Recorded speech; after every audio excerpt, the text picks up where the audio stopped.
Hi, time travelling പോലത്തെ science fiction സീരീസും മൂവീസും നമ്മൾ ഒരുപാട് കണ്ടിട്ടുണ്ട്. സോ ഈ അണ്ടർ റേറ്റഡ് ആയിട്ടുള്ള ഒരു മിനി സീരീസ് എന്തുകൊണ്ട് കാണണമെന്ന് ചോദിച്ചു കഴിഞ്ഞാൽ, ഒന്ന്, ഇതിൻ്റെ സ്റ്റോറി വളരെ ഗ്രൗണ്ടഡ് ആണ്. രണ്ടാമത്തെ, ഇതൊരു ഇന്ത്യൻ സീരീസ് ആണ്.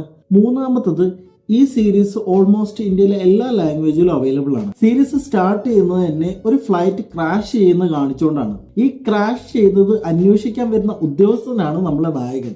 തീർന്നില്ല, അന്വേഷിച്ച് ചെല്ലുമ്പോൾ ഈ ഫ്ലൈറ്റ് 35 വർഷം മുമ്പേ ടേക്ക് ഓഫ് ചെയ്തതാണ്. ഈ 35 വർഷം ഈ ഫ്ലൈറ്റ് എവിടെയായിരുന്നോ, അതോ 35 വർഷം ആകാശത്തൂടെ കറങ്ങിയിട്ട് ആ 35 വർഷം ആയില്ല ഇനി ക്രാഷ് ചെയ്തേക്കാന്ന് കരുതിയതാണോ എന്നൊക്കെ അറിയണമെന്നുണ്ടെങ്കിൽ നിങ്ങൾ ഈ സീരീസ് കാണണം.